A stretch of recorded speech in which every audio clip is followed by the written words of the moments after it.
A gente vai falar hoje sobre uma boa esperança.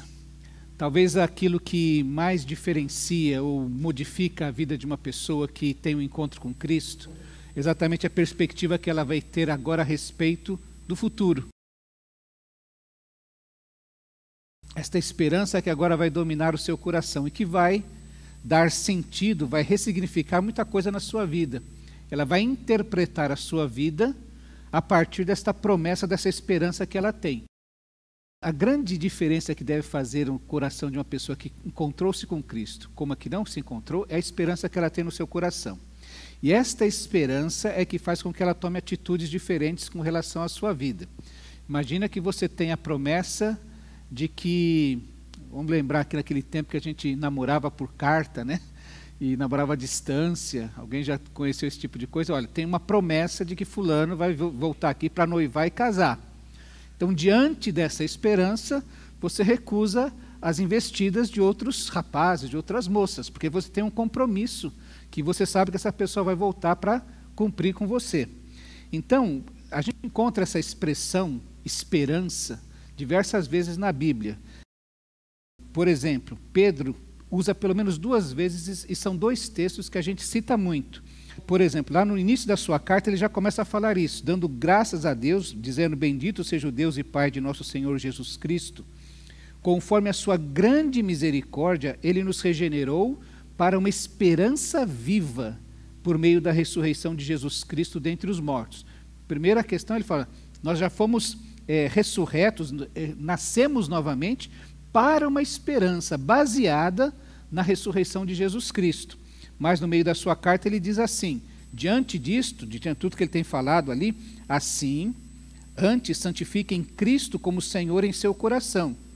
Lembra que eu falei? Por causa dessa esperança eu começo a dar novo significado à minha vida, tomar novas decisões, rumos na minha vida. Estejam sempre preparados para responder a qualquer pessoa que pedir a razão da esperança que há em vocês. E isso fica claro assim: o cristão é alguém que tem uma esperança no seu coração.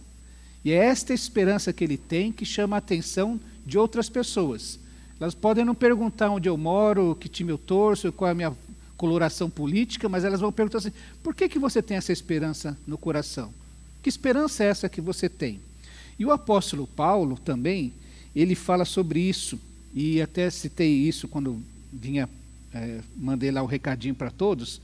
Se é somente para esta vida que temos esperança em Cristo, somos de todos os homens os mais dignos de compaixão. Algumas versões da Bíblia diz que a gente é digno de pena, das pessoas ficarem tristes por nós, lamentarem a nossa verdade. O pastor Darcy Duzilek diz que esperança é a palavra mais adequada para descrever a realidade da transformação operada por Cristo no coração do homem, e essa esperança interpreta perfeitamente a atmosfera da nova vida em Cristo.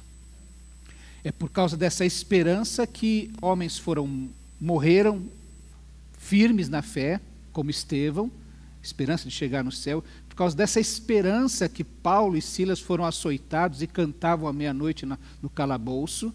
É por causa dessa esperança que a vida fica diferente, porque agora a gente tem significado. E a ideia de esperança na Bíblia é sempre a ideia de algo que está estabelecido, está firmado. A gente falou aqui, dei o exemplo daquele namorado que mora em outra cidade, vai vir para acertar o noivado, casar, essa coisa toda. Você pode pensar assim comigo: poxa, mas ele pode arranjar outra lá, né? Quantas vezes isso já não aconteceu? Não é o caso da Bíblia, porque a Bíblia fala que quando há essa esperança, a palavra que é utilizada é para algo definido, determinado. É como uma herança que já está determinada para você, que quando você fizer, por exemplo, olha, quando você fizer 18 anos, você vai ter acesso a ela. Isso está definido, não tem mais como modificar esse testamento que foi feito, mas você tem que aguardar um determinado momento. Mas isso está certo. Não é essa a expectativa que a gente tem no nosso mundo, que eu brinco, né, que eu falo, eu tenho aquela esperança que meu time vai ser campeão esse ano. Mas é uma esperança assim, alguns já estão até repreendendo, né? Tem gente que já está repreendendo. Mas é uma esperança assim que pode ser que dê certo, pode ser que não dê certo. A esperança que a Bíblia fala, quando ela usa essa palavra, é algo estabelecido, é definido, não tem como não acontecer. tá? Qual é o fundamento da esperança cristã, então? Primeiro, sempre é o caráter de Deus. Veja lá o salmista, no Salmo 119, 89 a 91, ele diz assim: a tua palavra, Senhor, para sempre está firmada nos céus. A tua fidelidade é constante por todas as gerações. Estabeleceste a terra que firme subsiste. Conforme as tuas ordens, tudo permanece até hoje, pois tudo está a teu serviço. O salmista então não tinha dúvida a respeito de que Deus é um Deus que não falha. O que ele determinou vai acontecer sempre. E no Salmo 119, ainda no versículo 160, diz que a verdade é a essência da tua palavra, e todas as tuas justas ordenanças são eternas. A verdade é a essência da palavra de Deus, não falha. Tá? Outros versículos vão falar sobre uma característica muito especial de Deus. Paulo, quando escreve a Tito, diz que algumas coisas vêm para a nossa vida, fé e conhecimento, que se fundamentam na esperança da vida eterna. Fé e entendimento vêm por causa da esperança da vida eterna, a qual o Deus que não mente prometeu antes dos tempos eternos. Esta esperança da vida eterna, prometida por Deus antes dos tempos eternos, e prometido por um Deus que não mente. Tá? Ainda o escritor de Hebreus diz assim: para que por meio de duas coisas imutáveis, sabe o que é imutável? Que não muda. Duas coisas que não mudam, nas quais é impossível que Deus minta. É impossível que Deus minta. Sejamos firmemente encorajados, nós que nos refugiamos nele para tomar posse da esperança que a nós proposta. Deus que não mente nos propôs uma esperança. Temos essa esperança como âncora da alma, firme e segura, a qual adentra o santuário interior por trás do véu. Lembra que o véu, ele está falando aqui, aquele véu que rasgou na morte de Cristo, que é o acesso direto ao Santo dos Santos, que é o acesso direto a Deus. É impossível que Deus minta, tá? São coisas imutáveis e a gente tem essa esperança de estar na presença de Deus diretamente.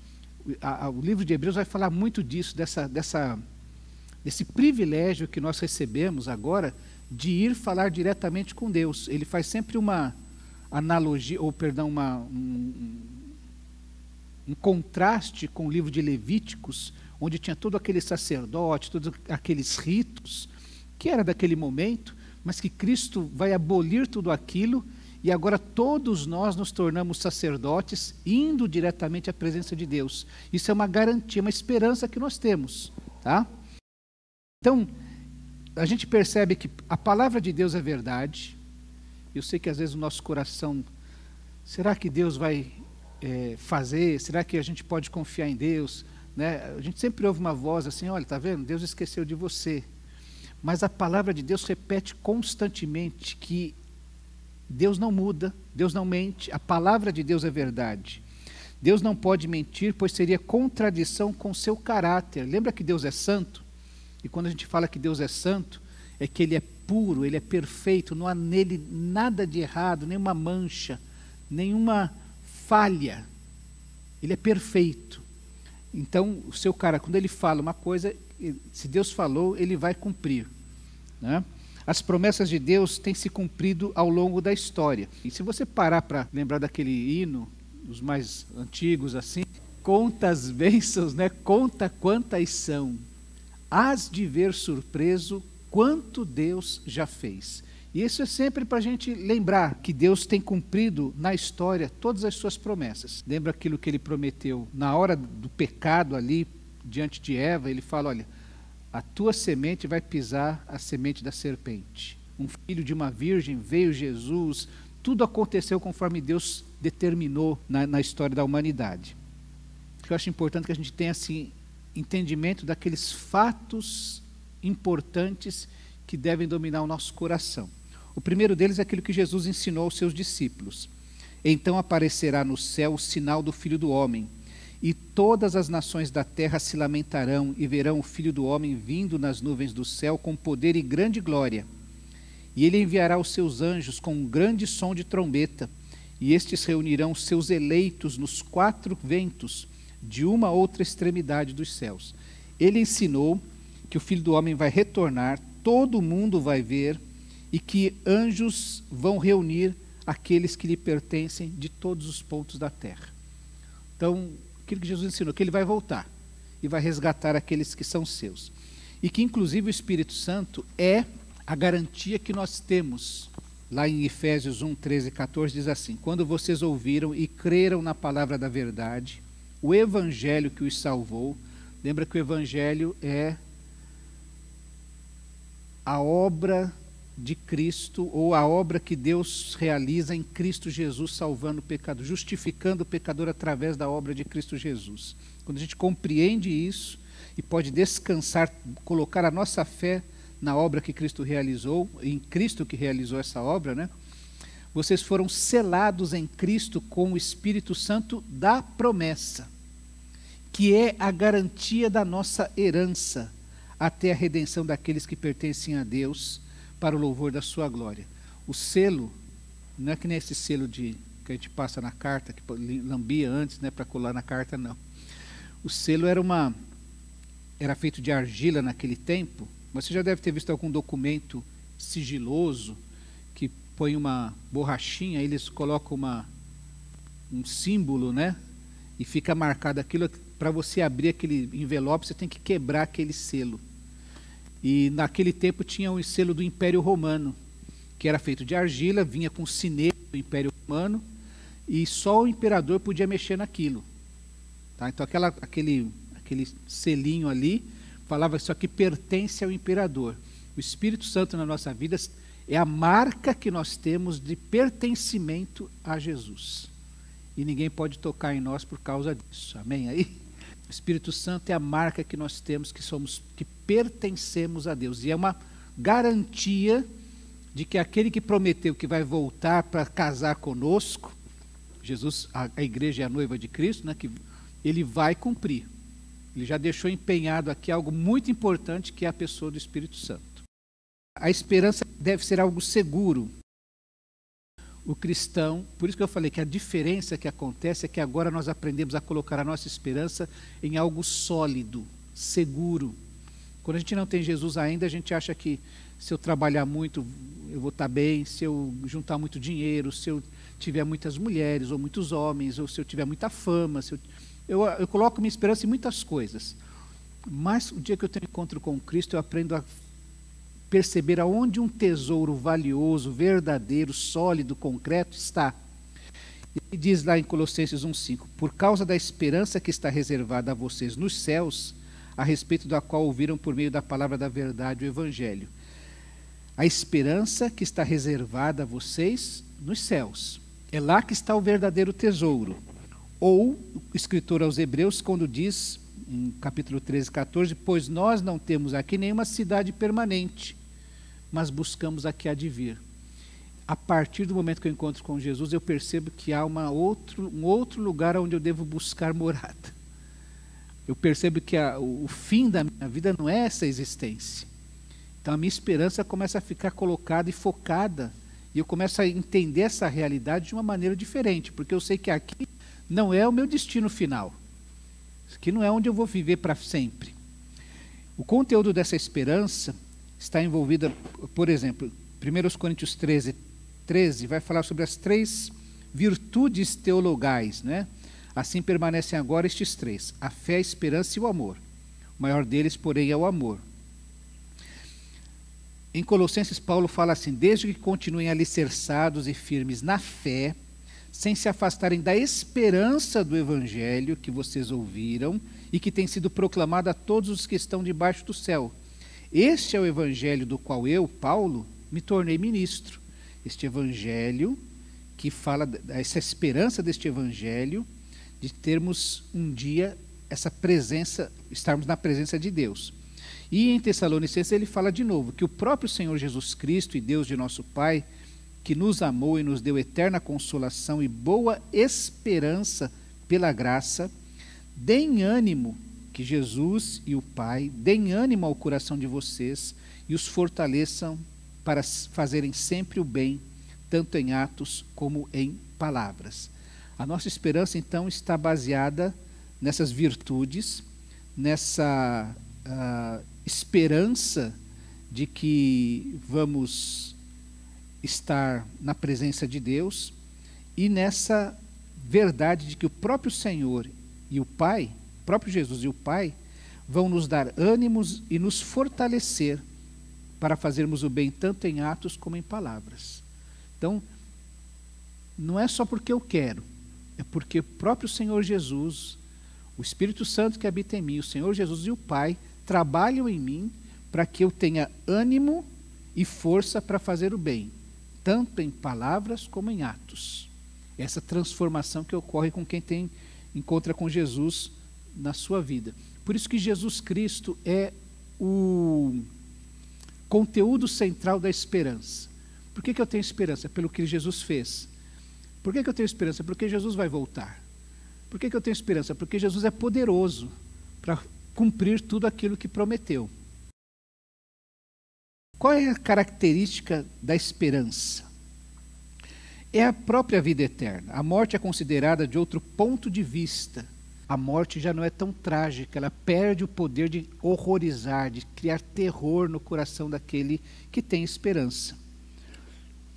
É interessante que a Bíblia vai usar esse eufemismo sempre da morte como um sono, como alguém que descansa dos problemas, das lutas desta vida. Quando Jesus vai ressuscitar aquela menina, ele diz assim, Marcos registra que ele entrou e disse, por que todo esse alvoroço e lamento? A criança não está morta, mas dorme, e ele vai ressuscitar. João ainda diz, próprio Jesus, depois de dizer isso, prosseguiu dizendo-lhes, nosso amigo Lázaro adormeceu, mas vou até lá para acordá-lo. E a gente vai lembrar que quando ele chega lá, Marta já vai, se eu estivesse aqui, ele não estava morto há 4 dias. Não é?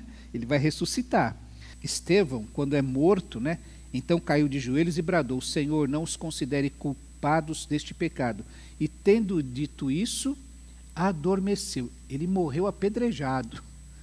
Mas Lucas registra que ele adormeceu, porque já era esta ideia de que você está descansando. Esta é a ideia, porque a morte não tem mais poder. Então você descansa dos problemas dessa vida para finalmente alcançar a sua vitória do outro lado. Paulo, quando escreve aos Romanos, eu vou ler só o último versículo que diz assim, o hino Cântico de Vitória, né? Que diremos, pois, a estas coisas, se Deus é por nós, quem será contra nós? E lá no final, no último versículo desse trecho, ele diz assim, que nada, nem qualquer outra coisa na criação será capaz de nos separar do amor de Deus que está em Cristo Jesus, o nosso Senhor. Eu não preciso ter medo, eu não preciso temer, eu já posso confiar na vitória, porque há uma promessa de que nada vai ser capaz de nos separar do amor de Deus que está em Cristo Jesus, o nosso Senhor. A gente vai lembrar que a morte espiritual é considerada como penalidade do pecado. O salário do pecado é a morte. A consequência do pecado, o resultado do pecado é a morte. Mas que Cristo derrotou o poder do pecado e ofereceu essa segurança para o crente. Em 1 Coríntios 15, que é o capítulo que fala da ressurreição, da morte, da ressurreição, se você quiser entender um pouco, lê esse capítulo inteiro, ele fala assim, onde está, ó morte, a sua vitória? Onde está, ó morte, o seu aguilhão? O aguilhão da morte é o pecado, e a força do pecado é a lei. Mas graças a Deus que nos dá a vitória por meio de nosso Senhor Jesus Cristo. E Paulo está falando ali que a morte não tem mais poder sobre ele por causa daquilo que Cristo fez. Se eu viver, eu estou com Cristo. Se eu morrer, eu estarei com Cristo. Então, que problema a morte pode me causar? O aguilhão era uma ponta de ferro que os boieiros que cuidavam do gado colocavam na ponta da vara para machucar o gado, para ele entrar volta para o caminho. Então ele fustigava, machucava. E Paulo está falando assim, a morte tinha esse poder, porque se eu morrer, eu tinha um amigo que falava assim, que tinha uma sogra que gostava de uma mulher que fazia assim,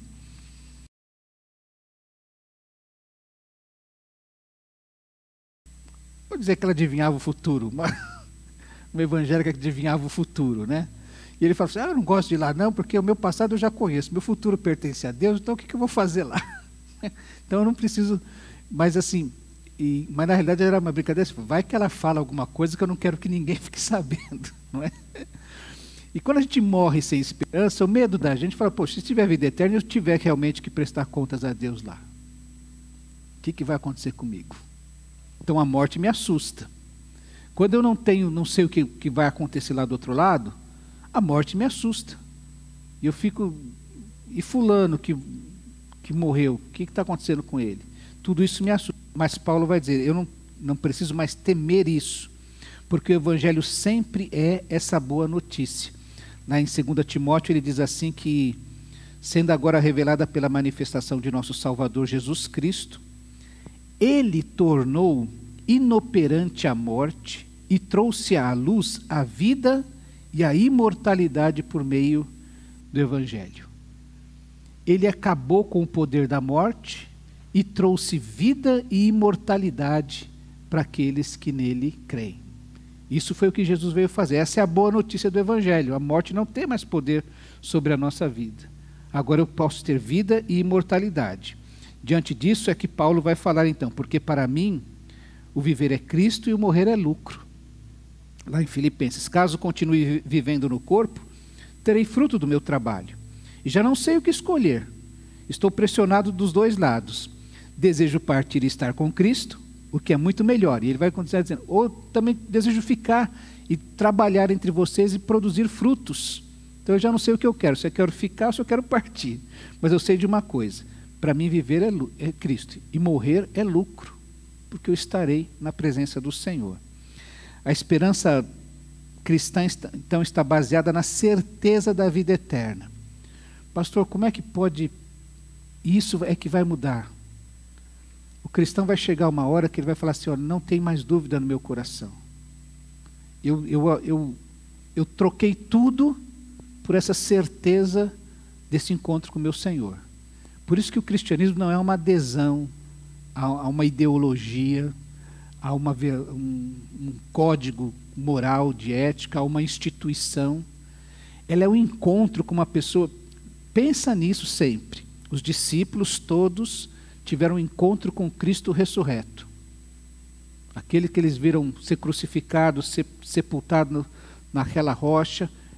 Esse homem apareceu vivo, mostrando as marcas, entrando na casa fechada, conversando com eles, comendo com eles.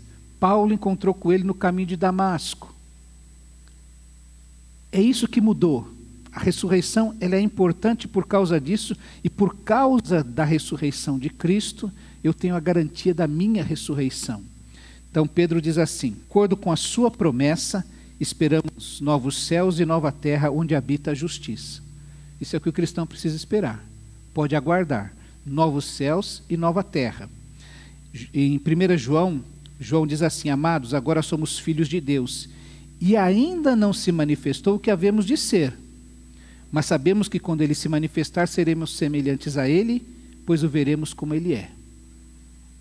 Essa é uma esperança que nós temos, de olhar para Cristo e conseguir enxergar ele e compreender quem ele é, como ele me compreende hoje.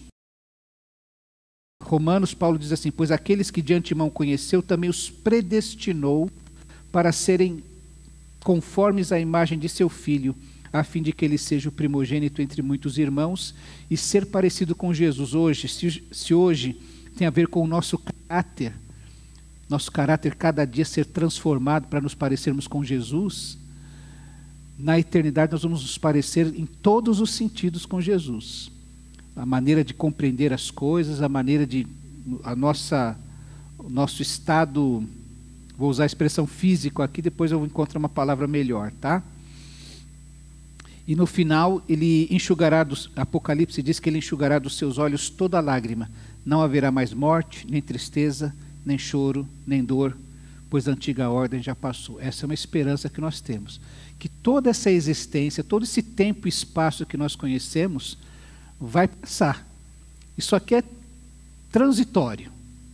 A gente vai viver aqui 80, 90, alguns aí com muito esforço chegar a 100 anos. Né? Então, com muito esforço chega a 100, mas isso aqui é transitório, isso vai passar, tá? E é uma ordem que vai, tudo que domina esse tempo e espaço vai deixar de existir. Isso aqui ainda é uma sombra daquilo que Deus tem preparado. Lá em Atos 1, 10 e 11, quando Jesus sobe aos céus, aparecem os anjos, 2 homens vestidos de branco, que dizem aos discípulos que estão ali olhando, atônitos: Galileus, por que vocês estão olhando para o céu? Este mesmo Jesus, que dentre vocês foi elevado aos céus, voltará da mesma forma como viram subir. Mateus, Jesus diz que, nós já lemos até, né? Então aparecerá no céu o sinal do Filho do Homem, e todas as nações da terra se lamentarão e verão o Filho do Homem vindo nas nuvens do céu com poder e grande glória. Jesus fala: quando me ouviram dizer, vou, mas volto para vocês, se vocês me amassem, ficariam contentes, porque vou para o Pai, pois o Pai é maior que eu. Jesus diz: eu vou, mas volto. Aliás, ele falou assim, se não fosse assim, eu não teria dito para vocês que eu vou preparar lugar para vocês. Eu estou indo na frente de vocês. Eu acho tão linda essa palavra de Jesus, porque ele faz uma analogia ali do casamento. O casamento naquele tempo era assim. O noivo chegava, negociava com o pai da noiva, acertava o dote lá, como é que ia ser, voltava para a casa dele, para a propriedade do pai dele, e lá ele construía um cômodo junto da casa do pai, ou construía uma casa dentro da propriedade da família para ele, para a nova família dele. E depois ele voltava para buscar a sua noiva. Só que quando ele voltasse, ele já não voltava, ele já voltava com o séquito dele, com os amigos, já para tomar a noiva dele. Ele não ia pedir dá licença, posso entrar na sua casa? Ele dizia, vim buscar minha mulher, e já ia entrando para pegar. E é o que Jesus fala, que ele vai voltar para tomar a sua igreja.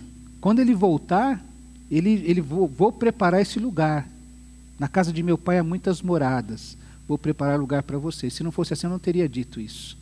Então ele está mostrando e falando assim, os discípulos ficaram então sabendo que ele está se comportando como noivo, e depois a igreja vai existir a metáfora da igreja como noiva de Cristo. Em Tessalonicenses, Paulo também reafirma a mesma ideia, pois, dada a ordem, com a voz do arcanjo e o ressoar da trombeta de Deus, o próprio Senhor descerá dos céus, e os mortos em Cristo ressuscitarão primeiro. A realização da nossa esperança é que Cristo voltará. Ele está prometendo aqui. Ele vai voltar pessoalmente, porque lá em Apocalipse 1:7 diz que eis que ele vem com as nuvens, e todo olho o verá, até mesmo aqueles que o traspassaram, e todos os povos da terra se lamentarão por causa dele. Assim será. Amém. Cristo vai voltar de maneira repentina e inesperadamente. Lá em Mateus diz que, porque assim como o relâmpago sai do Oriente e se mostra no Ocidente, assim será a vinda do Filho do Homem. Será algo que todo mundo vai enxergar, não vai ser uma coisa que vai acontecer aqui no Brasil primeiro, não. Vai ser um retorno cósmico da volta de Cristo. Cristo vai voltar com grande poder e glória, será um espetáculo cósmico, o seu retorno. Então verão o Filho do Homem vindo nas nuvens com grande poder e glória. Isso, palavra do próprio Jesus. E a data não é conhecida, tá? Porque o próprio Jesus disse que então verão o Filho do Homem vindo nas nuvens com grande poder e glória. Quanto ao dia e a hora, ninguém sabe, nem os anjos do céu, nem o Filho, senão somente o Pai. E em Mateus, portanto, vigiem, porque vocês não sabem em que dia virá o seu Senhor. Então essa busca tola de ficar querendo marcar data para a volta de Cristo, eu disse é tola. Jesus já disse, ninguém vai ficar sabendo. Haverá ressurreição dos mortos. Lá no Antigo Testamento já havia essa ideia. Daniel 12:2 diz que multidões que dormem no pó da terra acordarão, uns para a vida eterna, outros para a vergonha, para o desprezo eterno. O próprio Jó, que é considerado o livro mais antigo do Antigo Testamento, ele diz assim, eu sei que o meu Redentor vive e que por fim se levantará de sobre a terra. Já percebendo que a morte não era o fim, tá? E que o Redentor, o Salvador, o Libertador dele faria isso com ele. Em Atos 24, Paulo, fazendo a sua defesa, diz assim, e tenho em Deus a mesma esperança destes homens, de que haverá ressurreição tanto dos justos como dos injustos. E o próprio Jesus diz assim: não fiquem admirados com isso, pois está chegando a hora em que todos os que estiverem nos túmulos ouvirão a sua voz e sairão. Os que fizeram bem ressuscitarão para a vida, e os que fizeram mal ressuscitarão para serem condenados. Palavra de Jesus. O fato de Cristo haver ressurgido dentre os mortos, então é tomado como uma afirmação da nossa futura ressurreição. E a ressurreição do Mestre é o fato essencial sobre o qual se fundamenta a esperança do crente com relação à sua própria ressurreição. Por que eu espero ressurgir? Porque o meu Senhor, o meu Salvador, ressurgiu dentre os mortos. Corpo ressurreto, ele terá uma natureza diferente e adequada para desfrutar da realidade da nova vida. C.S. Lewis ele fala sobre isso em algum dos seus livros, é muito interessante. Como as coisas nessa outra dimensão, nesta outra era, na eternidade, elas têm pesos diferentes daqui, tá? Então, assim, a gente vai ter uma substância no sentido de um material. Nós seremos feitos de algum material, tá? Não desse aqui que apodrece, que estraga, que vai se corromper, tá? Mas nós teremos. Quem é infinito é Deus. Nós somos seres que têm limitações. Isso é o nosso corpo, é o nosso limite físico dessa substância que se corrompe. Na eternidade, nós continuaremos tendo limites. Eu não serei você, você não será eu. Cada um será um ser diferente com os limites. Isso será o nosso corpo. Como será esse corpo? Paulo vai falar que é um corpo incorruptível, espiritual, mas não diz qual a composição química desse corpo, vamos dizer assim, tá? E aqui que ele vai falar então. 1 Coríntios 15, 50, veja que ali é o capítulo 15, é o capítulo da ressurreição, diz que, irmão, declaro a vocês que carne e sangue não podem herdar o reino de Deus, nem o que é perecível herdar o que é imperecível. Isso se corrompe, isso perece, isso acaba. Isso não pode herdar a eternidade, tá? Carne e sangue não vão entrar nessa realidade onde carne e sangue não tem condição de existir ali. No Apocalipse 21, 3 e 7, fala dessa nova realidade, não entra em muitos detalhes, mas diz que o próprio Deus estará com os homens com os quais ele viverá. Eles serão os seus povos, o próprio Deus estará com eles, ele será o seu Deus. Ele enxugará dos seus olhos toda lágrima, não haverá mais morte, nem tristeza, nem choro, nem dor, pois a antiga ordem já passou. Aquele que estava sentado no trono disse: estou fazendo novas todas as coisas. Escreva isto, pois estas palavras são verdadeiras e dignas de confiança. Disse-me ainda: está feito. Eu sou o Alfa e o Ômega, o princípio e o fim. A quem tiver sede, darei de beber gratuitamente da fonte da água da vida. O vencedor herdará tudo isso, e eu serei seu Deus, e ele será meu filho. Uma nova realidade. Os que estiverem vivos na volta de Cristo serão transformados. Paulo, lá em Tessalonicenses, diz que depois nós, os que estivermos vivos, seremos arrebatados com eles nas nuvens para o encontro do Senhor nos ares, e assim estaremos com o Senhor para sempre. E haverá um último julgamento. Romanos 2,16 diz: isto tudo será no dia em que Deus julgar os segredos dos homens, mediante Jesus Cristo, conforme declara o meu Evangelho. Deus vai julgar os segredos dos homens.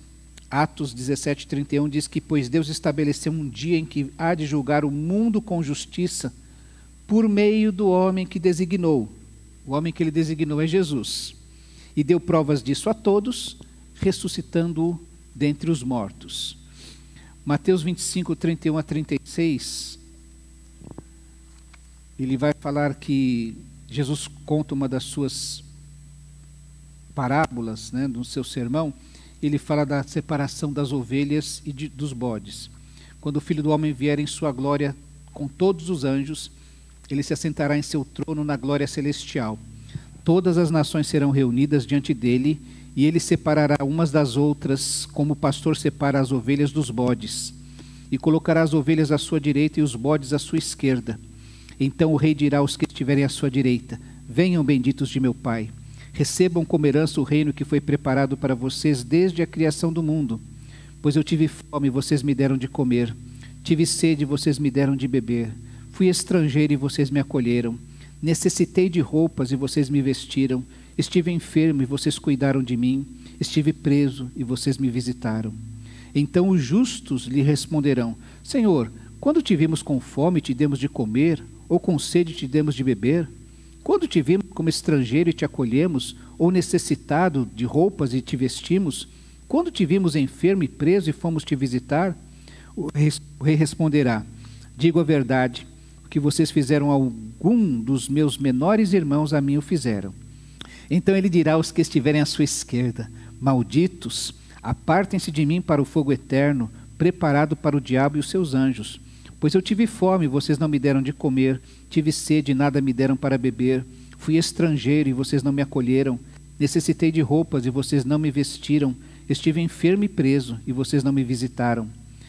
Eles também responderão: Senhor, quando te vimos com fome ou com sede, ou estrangeiro, ou necessitado de roupas, ou enfermo ou preso, e não te ajudamos? Ele responderá: digo a verdade, o que vocês deixaram de fazer alguns destes mais pequeninos, também a mim deixaram de fazê-lo. E estes irão para o castigo eterno, mas os justos para a vida eterna. Haverá um juízo final, o qual o crente não tem motivo de temer, pois já foi justificado pelo sacrifício de Cristo. Lembrem-se que ele fez isso julgou o mundo com justiça por meio do homem que ele designou, ressuscitando dos mortos. Juízo final é para todos. Mateus 25:32 diz que todas as nações serão reunidas diante dele. E ele vai separar uma das outras, como o pastor separa os bodes das ovelhas. Romanos 14:10 diz que, portanto, você que julga seu irmão, por que julga seu irmão? E por que despreza seu irmão? Pois todos compareceremos diante do tribunal de Deus. O destino dos ímpios. João 3:18 e 19 diz que quem nele crê não é condenado. Mas quem não crê já está condenado por não crer no nome do Filho unigênito de Deus. Este é o julgamento. A luz veio ao mundo, que é Jesus, mas os homens amaram as trevas e não a luz, porque as suas obras eram más. Em Apocalipse diz que aqueles cujos nomes não foram encontrados no livro da vida foram lançados no lago de fogo. Como é que a gente evita a condenação? Em João 6,47, Jesus diz que eu asseguro a vocês que aquele que crê já tem a vida eterna. Ainda no 3,18, quem nele crê não é condenado. Quem não crê já está condenado. A gente já nasce condenado. E a boa notícia é que você pode não ser condenado, não é? Em 2 Coríntios 5:21 diz que Deus tornou pecado por nós aquele que não tinha pecado, para que nele tornássemos justiça de Deus. Deus tornou pecado por nós aquele, Jesus, que não tinha pecado, para que nele, Jesus, nós nos tornássemos justiça diante de Deus. E, para encerrar, o último julgamento será a afirmação final da justiça de Deus sobre os homens.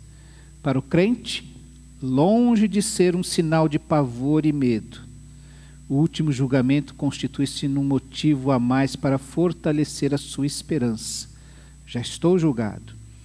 Enquanto você fortalece a sua esperança, enquanto sofre injustiças e perseguições como discípulo de Jesus Cristo neste mundo. O que eu vou receber na eternidade me ajuda a enfrentar injustiças e sofrimentos, perseguições neste mundo. Hebreus diz assim: lembrem-se dos primeiros dias. Lembra que a carta aos Hebreus é escrita para um povo que estava sendo perseguido. Estava perdendo seus negócios, tendo que mudar de cidade por causa da perseguição do Evangelho. Alguns achando, eu vou voltar a ser para o judaísmo, que lá não tinha perseguição. Foi só eu virar crente, a coisa apertou para o meu lado. E aí o escritor diz assim: lembre-se dos primeiros dias, depois que vocês foram iluminados, quando suportaram muita luta e muito sofrimento. Algumas vezes vocês foram expostos a insultos e tribulações, em outras ocasiões fizeram-se solidários com os que assim foram tratados. Vocês se compadeceram dos que estavam na prisão e aceitaram alegremente o confisco dos seus próprios bens, pois sabiam que possuíam bens superiores e permanentes. eu estou perdendo coisa aqui na terra. Ah, não ganhei a promoção porque eu sou crente, quis ser honesto e me dei mal. Está falando disso aqui, ó, perdi uma grande oportunidade, tive bens confiscados por causa dessa esperança. Porque eu sei que tenho bens superiores e permanentes na eternidade. Por isso, não abram mão da confiança que vocês têm. Ela será ricamente recompensada. Lembra Jesus falando para Pedro? Pedro, quem largou pai e mãe, perdeu casa, vai ter 100 vezes mais. E a vida eterna ainda. Vocês precisam perseverar, de modo que quando tiverem feito a vontade de Deus, recebam o que Ele prometeu. Pois em breve, muito em breve, aquele que vem virá e não demorará. Mas o meu justo viverá pela fé. E se retroceder, não me agradarei dele. E aí o escritor aos Hebreus faz essa exortação. Nós, porém, não somos dos que retrocedem e são destruídos, mas dos que creem e são salvos. E Paulo, escrevendo a Tito, diz assim: porque a graça de Deus se manifestou salvadora a todos os homens. Ela nos ensina a renunciar à impiedade e às paixões mundanas e a viver de maneira sensata, justa e piedosa nesta era presente, aguardando a bendita esperança, a gloriosa manifestação do nosso grande Deus e Salvador Jesus Cristo. Ele se entregou por nós, a fim de nos remir de toda a maldade e purificar para si mesmo um povo particularmente seu, dedicado à prática das boas obras. Amém? Bom, a gente leu a Bíblia para chuchu hoje aqui, tá? Porque a Bíblia é abundante em apontar esta esperança para nós. Permanecem a fé, a esperança e o amor. Então um dia a esperança vai deixar de existir, não morrer, porque tudo vai ser realidade, não vamos mais esperar nada. A gente vai estar, aquilo que acontece com quem parte antes de nós. Nós esperamos ver Jesus, nós esperamos as coisas da eternidade. Para eles isso já é realidade, não tem que esperar mais nada. Essa é a bênção, tá? A gente às vezes vê o corpo da pessoa ali, é o corpo. Eu não falei sobre isso hoje aqui, que tem mais coisa, né? Essa separação do espírito e do corpo. O corpo está aqui, mas a pessoa não é, como nós falamos, esse corpo aqui não vai herdar a vida eterna. Ele precisa ser ressurreto, transformado. Aquilo que é corruptível vai se revestir de incorruptibilidade. Essa coisa que a gente tem aqui, esse epiderme aqui, não vai entrar na eternidade. Tá? Essa é uma esperança que nós aguardamos em Cristo Jesus. Amém?